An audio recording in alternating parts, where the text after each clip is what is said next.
Ladies and gentlemen, welcome to the apocalypse. Who would have thought this shit would end like this? All you Nancys out there worried about a damn flu, coronavirus, named after a bear, and a shitty bear at that. We should be dying from a zombie apocalypse or something like that. Anyhow, I do have a problem with how some of y'all have failed to prep for this apocalypse, or how some of you are trying to prep for this apocalypse. First of all you dumbasses that went to Target, Walmart, Costco, bought up all the water, kudos, well played. The rest of you who just bought all the damn toilet paper and hand sanitizer, you guys are gonna die. I hate to break it to you like that, but you ain't cut out. Let me give you a couple apocalypse facts. Kyle and Karen have 60 rolls of toilet paper, and I have a Glock. You know what that means? It means I have 60 rolls of toilet paper and a Glock. Kyle and Karen ain't got shit, cause Kyle is a pansy ass. He ain't prepared for the apocalypse. He should be serving Sunday brunch, making fucking quiche or something. He ain't ready for the apocalypse. He should be driving his kids to fucking ballet practice. What he shouldn't be doing is prepping for the apocalypse. Maybe he should send Karen out prepping for the apocalypse. She might have done a better job. I tell you who wasn't prepared. Kyle, motherfucker, gonna die. Next, if you want to survive the apocalypse, you need a crew, like a gang, but not the Crips or Bloods or anything like that. I'm talking like a righteous clique of preppers who can take you under their wing. But you gotta have something to offer. You gotta have skills. I have skills, martial arts skills. I can cook, taxidermy, baking, origami, crochet, erotic massage. I can make them little teppanyaki volcanoes and shit. I can do a whole lot of stuff for this apocalypse. You know who can't do any of that shit? Pansy ass Kyle with his 85 rolls of Charmin Extra Soft. Kyle. Anyway, not to get too off point, but we all know Kyle's gonna die. Stand by for another tip. All right, next tip I have. Get yourself, come here. Oh, jeez. Get yourself a little dog. Dogs are great for the apocalypse. Petting a dog just 5 minutes a day will bring down your stress, reduce your chance of heart attack, and guess what? Bernie here is edible, and she's like 90% protein. She'll fit in a 6-quart crock pot. Little cumin, coriander, chopped onions, carrots, cilantro, watercress, radish, I don't know. But anyway, all right, Bernie's here. Look, say hi, Bernie. Bernie don't like being on video. But seriously, don't eat your pets. Look at Bernie. Look at that. Daddy loves you. All right, let's go. Anyhow, the only type of apocalypse we have going on right now is apocalypse of stupidity. Don't need to be telling your kids how they're gonna die of the fucking flu. Have them wash their hands, have them take care, have them do the precautions, use a little Purell, but have some common sense for the kids. Anywho, until then, when the apocalypse is over, I will see you all on the other side. Ladies and gentlemen, welcome to the apocalypse. We are back. This is episode 2. Can't talk with that thing on. Ladies and gentlemen, welcome back. This is Welcome to the Apocalypse, episode 2. I had to bring you all back because during the last episode, I gave you a little bit of bad advice. I told you all you needed to find a crew. Apparently, the government found a cure for coronavirus called social distancing. You know what that is. That's what happened to you back in high school. What you're gonna have to do, preppers that you found, you're gonna have to leave them all behind. It's every man for himself in this world. Let's get into a couple more apocalypse life hacks that you ain't gonna find on Pinterest. Number 1, you gotta get yourself a Gadsden flag and some cool gun-related t-shirts that show people that you are not one to be trifled with. You need to get a sweet Liberty or Death shirt, or you need to get a shirt with guns on it. You need to get a shirt with wolves howling at the moon. A NASCAR shirt. Any driver is acceptable except Jeff Gordon. He gets on your shirt, you're on your own. You need a shirt with sharks on it. Next tip I got for you is you gotta learn to be proficient with melee weapons. You can't always count on being able to take out Kyle and Karen when they're creeping on your supplies with your Glock. You don't want to bring attention to yourself. What you need is a good melee weapon.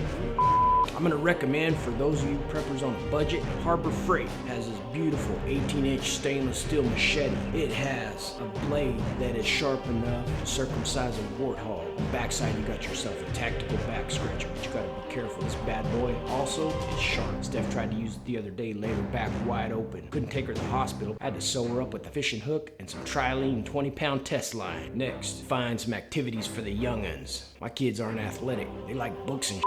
I'm not talking that government propaganda shit either. I'm talking some real righteous books. Couldn't find any, so I wrote my own. I wrote one called Kyle is a Pussy, and I wrote Don't Cough on Me, Commie. They're both good little family books that you can sit around a little bonfire and read while you're roasting marshmallows. I also wrote a book for young adults. It's called Taxation is Theft, And, the little kids, they need something to do. My kids like coloring books. But once again, you want to avoid that government propaganda. You don't want your kid reading Peppa Pig.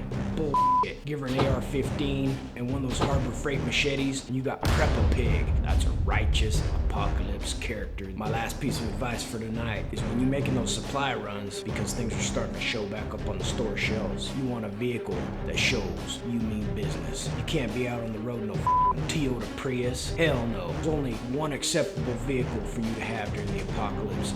That's a Jeep Wrangler, any trim level except Sahara. Sahara. I will also accept the Toyota FJ Cruiser, and if I see you out there in a Prius or a Tesla, I'm gonna hip check you off the road. You go out there to get your supplies, think of your fellow man. They're all struggling. Think of someone else beside yourself, help them out. You never know when you're gonna need their help. I want y'all to know that our medical professionals are working very hard to ensure that we beat this coronavirus. Anyway, till Valhalla, I will see you guys on the other side.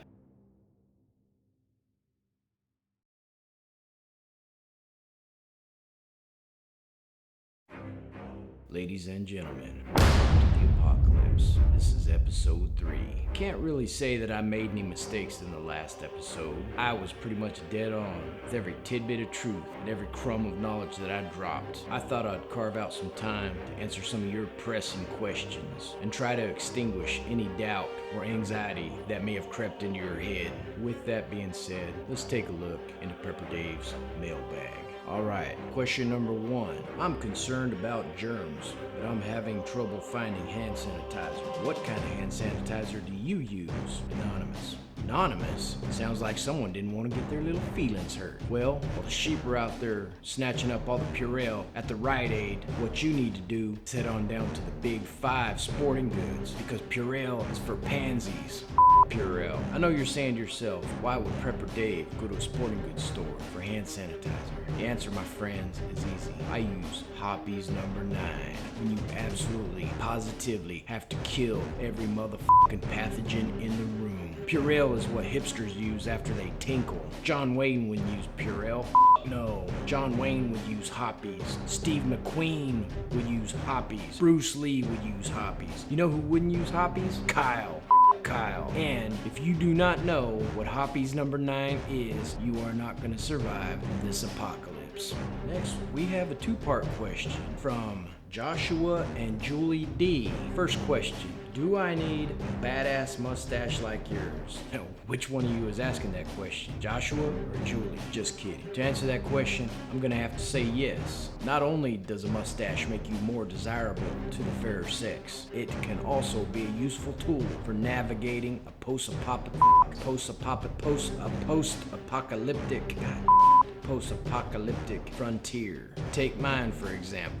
Not only has Mother Nature provided me with a manly HEPA filter for those nasty pathogens, but my mustache also acts as a high-quality piece of ballistic lip armor that gives me a superhuman advantage in any fist fight. So while not entirely necessary, it does provide a strategic advantage. Second question, also from Joshua and Julie D.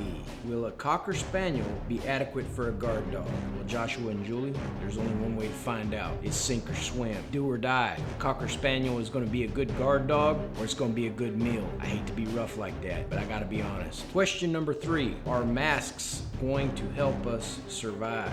Joe A. Joe, unless you can turn that mask into a slingshot and hunt yourself a squirrel, that mask is a waste of money. I'm sorry. Take those pennies you've been pinching to buy yourself one of those masks and trade them in for a nice 12-gauge shotgun. This is question number 4.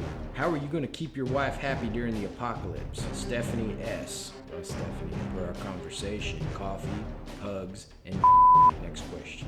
Question number 5. If somehow you knew the economy was about to collapse in 2 days and money would no longer be of any value, what would you spend your money on to help you survive? Bobby D. Damn, that is a great question, Bobby. As a matter of fact, that wins Best Question of the Week. What does that get you? Nothing but some sage advice from me. What would I buy? A parrot that told dirty limericks? A monkey with 2 asses? Charlie's Angels pinball machine? And I know you're thinking to yourself, why would you waste your money, Dave? And I could say, because as a real prepper, I already have have everything I need to survive this apocalypse. I ain't gonna be running around to these damn stores at the last minute trying to stock up on a bunch of that I already should have had, because I already have all the I need. Next question. Another two-parter. This one is from Adam H. People should have some items on hand to barter with in case of an emergency. Keep some cash in case the banks and ATM is down. Thank you, Adam. However, this seems to be more of a statement rather than a question. Luckily, this is a two-parter, and I will allow the second question. The second part of Adam's question. What kind of home training can we do? Test run for supplies, nunchuck training, bow staff training? Gotta have skills. That's what Adam H. wrote. Gotta have skills. Anyway, this is a serious answer because prepping is a serious business. There are plenty of free educational channels you can find here on YouTube to help you sharpen your skills. Even though you're here getting your prepper GED from me, you can be getting your prepper master's degree by watching some of these channels, some of my favorites. Number 1, Sheepdog Response by Tim Kennedy. That means he's gonna go and drive down the street and throw more acid on little girls. Yeah, I've been there. I murdered that motherfucker. He is a bad motherfucker. He can do it all. Second channel I highly recommend is Team Zero with instructors. Next question. What is the main thing a prepper needs to have? Adrian L. That's an easy question, Adrian. The one thing every prepper needs to have is a ride or die chick on the side, like my co-pilot in this crazy world, Steph, my better half. Not only can she cook, knit, sew, square dance, but she's also a certified savage when it comes to hand-to-hand combat. I swear to God, there is an extra cup of crazy in her recipe.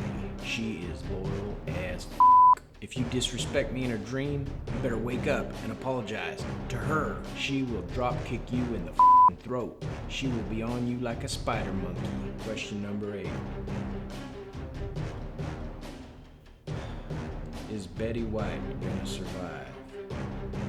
By Kelly K. Dave, remember you said there was no such thing as a dumb question. Are you kidding? He has the attention of America's greatest prepper, and he asks this question about Betty f***ing White? Next question. This question comes to you from Krista F. Costco had water and TP, but only their brand. No Charmin. This booty is picky, and will my skin ever feel the plush of Charmin again?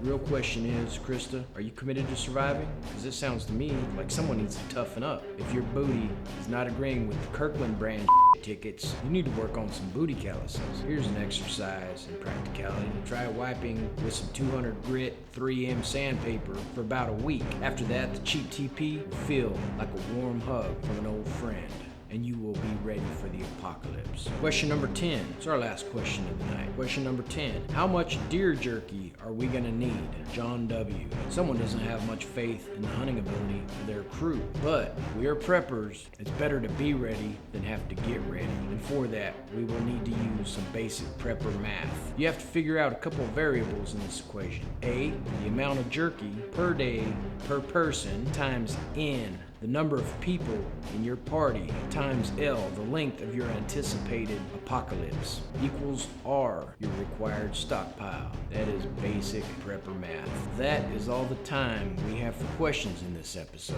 Keep the questions coming and keep learning. Make sure you subscribe to this channel before YouTube entirely turns into some kind of pansy-ass hipster stronghold. Take care of your prepper and survivalist brothers and sisters while we attempt to flatten the curve of this current scourge that is decimating our country. Until Valhalla, this is Prepper Dave.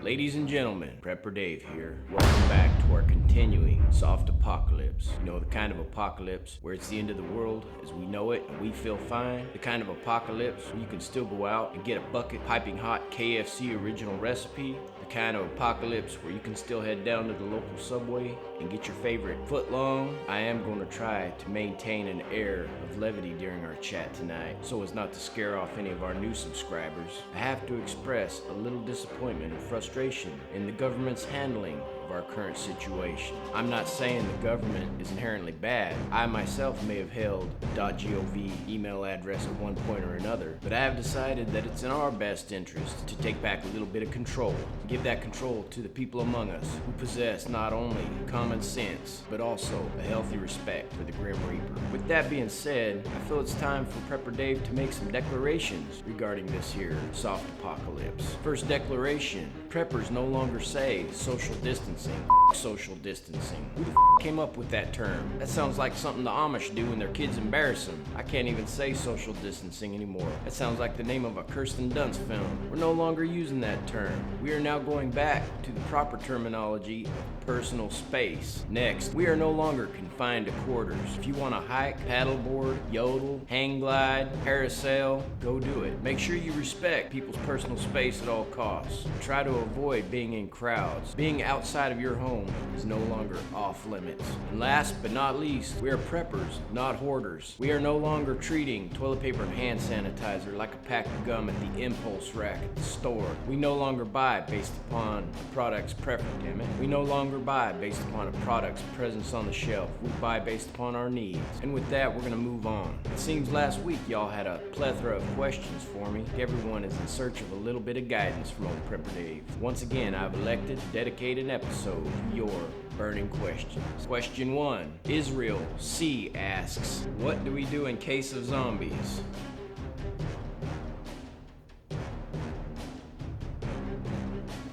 No, I'll allow that. It's kind of a dumb question, but I'll allow that. Zombie is defined as a fictional undead character created through the reanimation of a corpse. Did you catch that, Israel? Fiction. However, when you look at the crowds of brain-dead sheep wandering mindlessly through the grocery stores, peeling all the cottonelle off the shelves, it is kind of reminiscent of the undead. Therefore, your question isn't completely dumb. Question number 2. Mike O asks,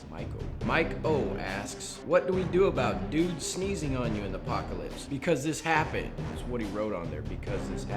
And you didn't stomp their guts out? Did you tell him thank you as he walked away? Did you make him a cup of tea? Did you offer to fluff his pillows? You slap him on the ass and say, well played, sport? Sorry, Mikey, but you're gonna have to take the loss on that one. I can't project Prepper Dave's sensibilities on you, but I can suggest you monitor your airspace a little more carefully in the future. Question 3. Derek M asks, how do you figure out which member of the family gets put on the barbecue first and when to make that decision? Being cannibalistic is always the last resort, or is it? Damn, Derek, that took a dark turn. This apocalypse escalated quickly for you, didn't it? I would advise you to head to the great outdoors, try hunting a little wild game before you resort to throwing the kids on the grill. I'm worried about you, Derek. I'm worried about your family. Question 4. Jason C asks, should we build Faraday cages? Hold on a minute.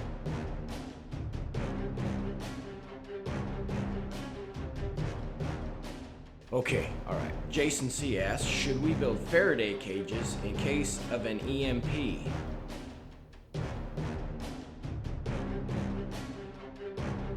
Alright.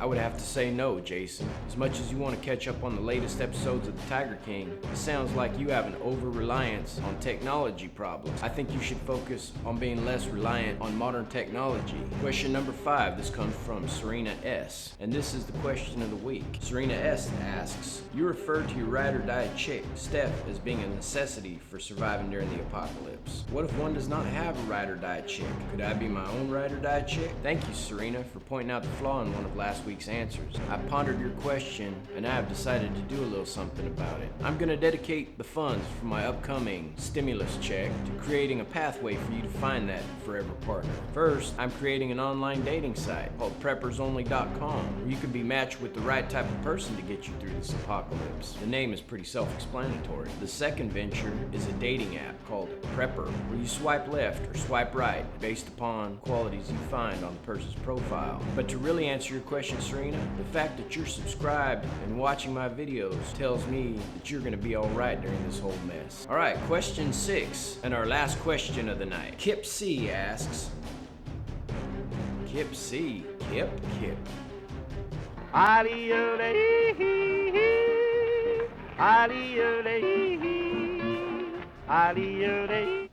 Alright, Cowboy Kip. Cowboy Kip asks, can we see your EDC, or everyday carry for you beginners? What you absolutely positively do not leave the house without every single day. The must-haves. First, I carry Glock Model 27, 40 caliber, 10 rounds of Fury. I know what you're saying, only 10 rounds? Guess what? If you learn to shoot, you don't need that many. Hell, I think I carry 9 rounds too many. Next, because it's not practical to carry around an 18-inch Harbor Freight machete every day of your life, I carry upon myself this Kershaw assisted opening folder. It may not be the biggest tool out there, but it is sharp enough to gut a narwhal. Trust me, this bad boy will save your life. Last but not least, in my back pocket, I always carry a Hank Williams Jr. CD, because you never know when the mood is going to switch from pandemic to party. And nothing says party like listening to old Bo Cephas belt out Whiskey Bent and Hellbound. And with that question and a couple of those truth bombs that I dropped on you, I'm gonna have to bid you guys farewell. Make sure you check me out on Instagram at PrepperDaveWTTA. Check me out on Twitter at PrepperDaveWTTA. I don't really mess around on Twitter. Too many f***ing pansies hang out on Twitter, but I got one because my kid told me to. Until Valhalla, it's Prepper Dave.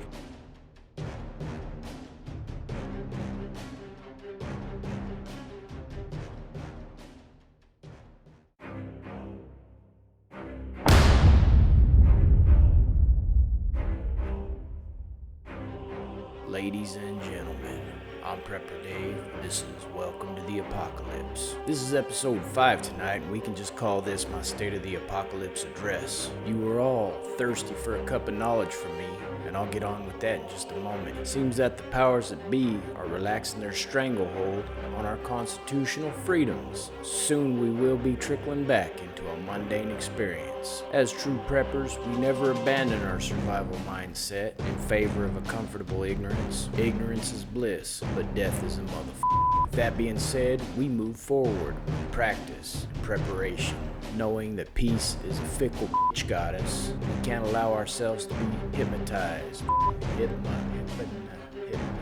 We can't allow ourselves to be hypnotized by promises of false security. This is not about getting a haircut or wanting to go fishing. This is about wanting to provide for our families. Personal finances are taking a hit. It is our time to venture out into the world. Our leaders tell us we can't enjoy our beaches and we can't enjoy the mountains. Our leaders are telling us they will let us know when we can be free. They are telling us life as we know it will be forever changed. But I hate to break it to these pencil-necked, elected Kyles and Karens. The people have spoken, and their message to the government is clear. You have no power here. I'm not going to sit idle while Americans are being arrested and fined for leaving their homes, trying to preserve their mental health and their marriages. And I'll be damned if I'm going to sit idle while some politician tells me how my life has changed. Anyone who says bullshit like that has no grasp on the strength of the American spirit. If you feel the best course of action for you is to continue to stay at home, continue to do so. For me, the quarantine is over. And don't worry, Karen, you and Kyle can stay in your house as long as you want and spoon on your pile of Angel Soft. I'm not gonna come in your house, and I'm not gonna touch your shit. I will not get you sick. A wise man once said, we are not descended from fearful men, and I am not a fearful man. But enough of this serious bullshit. Let's answer some questions from some of Prepper Dave's faithful followers. Jason C. asks, should we be concerned about a potential food shortage? What's the matter, Jason? Farmers aren't taking care of you? Sounds like you've suckled at the teat of factory farming far too long. You have to take responsibility for your own nourishment. Maybe it's time you go out back, knock down your she shed, and dive into some agriculture. If you need some advice on what to grow, might I suggest you grow a pair of nuts, walnuts and almonds. What do you think I was going to say, Jason? It might be a good idea if you start a co-op with other micro farmers in your area, so you can trade crops amongst yourselves. Might I also suggest you keep a variety of livestock on hand. That way you can always have an ample supply of fresh meat, eggs, and milk. Dustin S. asks, I still want to know what we do if we are forced into a Thunderdome. Thunderdome? Sounds like college. That's why I didn't go to college. I still want to know what we do if we are forced into a Thunderdome scenario. My sparring skills are less than subpar. Well, Dusty, you have two choices. A, continue being a or B, sharpen your skills. I know that learning the deadly arts can be time consuming. What you need to do is fake it till you make it. There are a couple ways you can strike fear into the hearts of potential enemies while you're becoming proficient in the martial arts. Number one, you need to refer to yourself in the third person. That shit scares people. Every badass in history has done so.